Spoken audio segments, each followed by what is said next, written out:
سيد الورى إمام الأنبياء محمد المصطفى وأحمد المجتبى وبحرمته على جميع الرسل والأنبياء وعلى أصحابه والتابعين لهم وسائر الأولياء. أما بعد فأعوذ بالله من الشيطان الرجيم. بسم الله الرحمن الرحيم. إن أولياؤه إلا المتقون. صدق الله العظيم.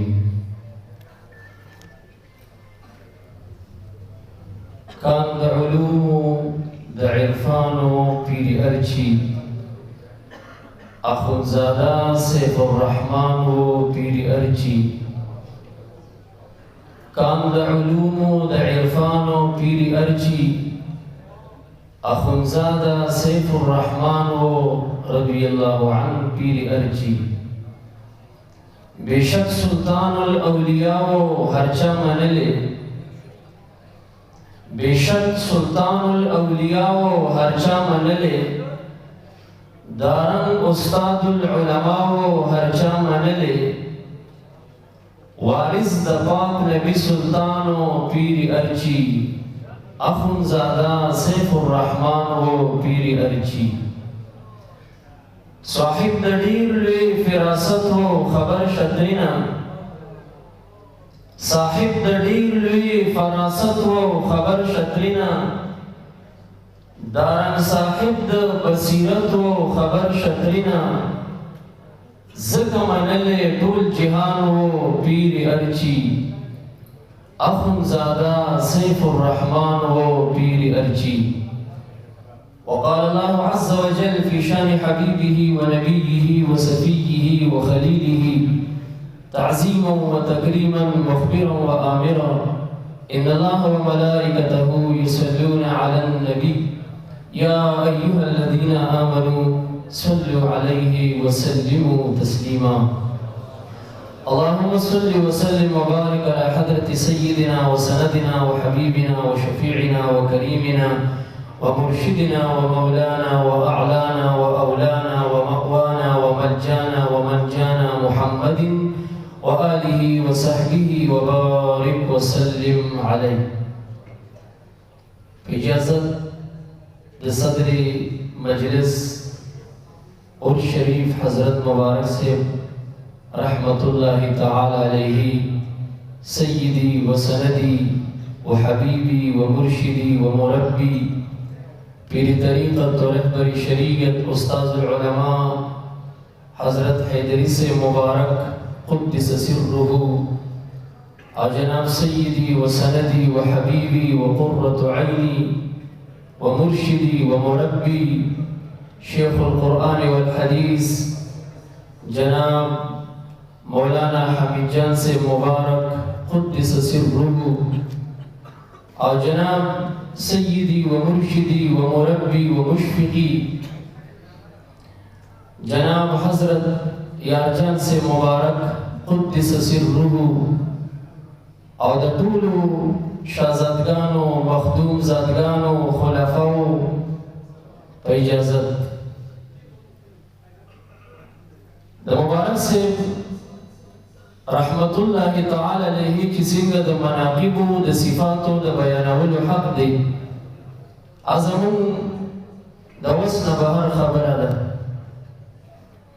عقیدہ ورته الحمدللہ دسی عقیدہ دا لکه څنګه چې د امام ربانی مجدد الفسانی الشیخ احمد سرهندی فاروقی رحمت الله تعالی علیہ مبارک د خپل مرشد گرامی متعلق څنګه پاک او مضبوط عقیدہ چې یو چا ورته وایي چې حضرت باقی بالله صاحب رحمت الله علیہ خلفاء نورم ډیرو او په درمیان دا غزرګونو خلفاو کې چې کم مقام او کم منزلت او جلالت او عظمت او فضیلت رب کریم تاسو ته درکړې دغه جلالت او دغه فضیلت نور خلفاو کې چاته نه دی ملو د دې علت او سبب څه دی؟ مجدد الفسانی رحمت الله علیه جواب ورکړي چې کم عقیدت کم اعتقاد کم حسن ظن د دې ټولو مولیدینو د خلفاو په درمیان کې خپل پیر مبارک ته ما ساتلی چې د منسوسي اولیاو نه ورا د هغې نه بعد د صحابه کرامو د صحبت نه بعد د ده مبارک د صحبت سره ما د یو شیخ طریقت صحبت برابر کړی نه دی ما ته خدای تعالی د عظیم مقام په دې ښکلې عقیدت راکړی دی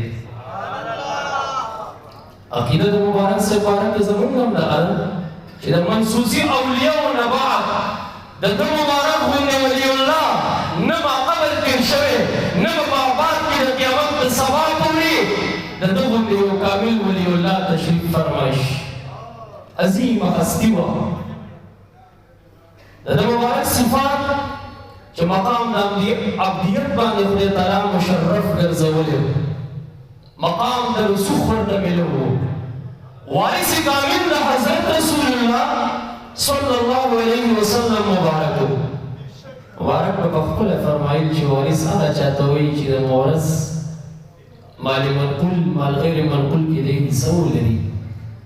د رسول الله مبارک چې څومره ښکلې صفتونه وو مبارک په خپله زمانه کې د هغې یو نمونه وه که جرأت كشجاعة كسخاوة كحياوة كحب في الله بغض في الله مكتوبات معصومية دي امام معصوم رحمة الله عليه لیکلي چې علت او سبب د جلالت د ابراهیم خلیل الرحمن علیه السلام دا بغض في الله ابراهیم علیه السلام کې په درمیان د دې پاک جماعت د انبیاء د رسول کې بغض في الله اتمو ځکه موږ درود شریف کې تخصیص بالذکر د ابراهیم علیه السلام کو كما صليت على عيسى نوعي كما صليت على موسى على زكريا على يحيى دا نوعي كما صليت على ابراهيم وعي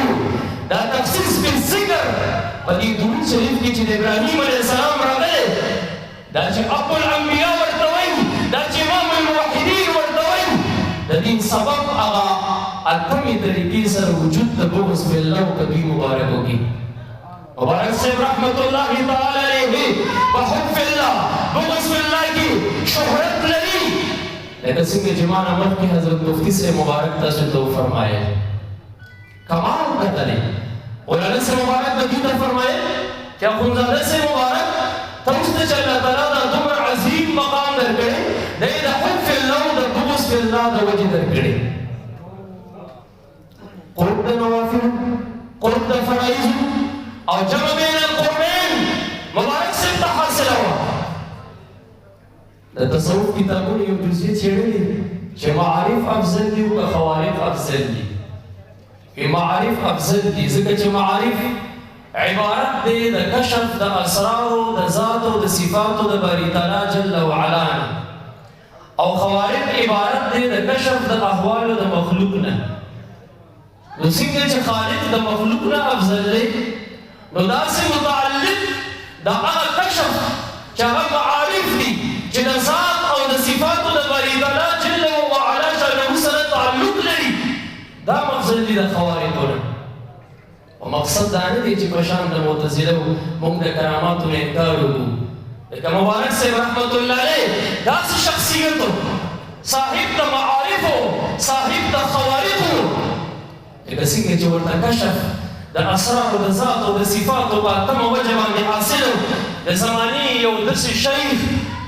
چې هغه به د ډېر کبر نه د ځان ثاني و نظیر څوک نه منلو او ویل به چې ما غوندې ملا نشته او چې د ده مبارک دربار ته راغلی د ده مبارک علمیت یې کتلی د مبارک هغه مباحث د ولایت صغرا د ولایت کبرا د ولایت علیا د کمالاتو د نبوت حقایق سبعه د مقام د رسوخ او د لا تعین پورې هغه اسرار د تصوف بیا د اسماء د ظلالو د صفاتو بیا د تجلی ذاتي د تجلی برقي هغه معارف او اسرار او دقایق هغه رموز او اشارات او باریکات چې د مبارک د زبان شریف نه ویدلي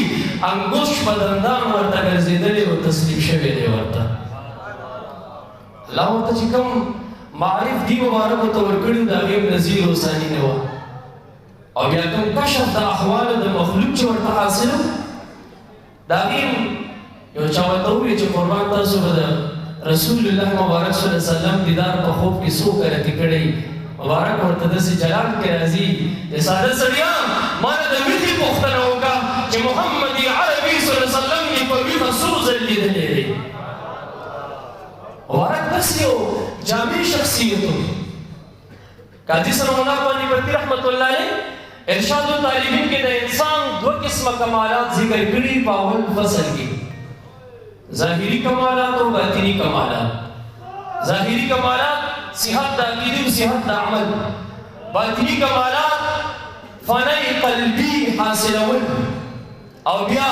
چونکه نفس د قلب همسایه بیا نفس تم په واسطه د فنای قلبی فنا حاصلېدل مبارک صاحب د خپل هم دا درې واړه کمالات حاصل او څوک چې د په حلقه د بیعت کې داخل مبارک په دغه درې واړه کمالات ظاهري کمالات باطني کمالات صحت د عقیدې باندې مبارک رحمت الله تعالی علیه دا په ډېر زور ورکولو مبارک په دا اعلان ویل چې په عقیده د اهل سنت والجماعت ماتریدیت برابري د ځان په هر نوم مسما کوي زما ورور دی د هغې بیان هم موجود دی او د هغې مکتوب شریف هم موجود دی با تلقین مې دغه چې ماتریدیت دا به په هر څه باندې مقدمي او عمل پریکټیکل طریقې سره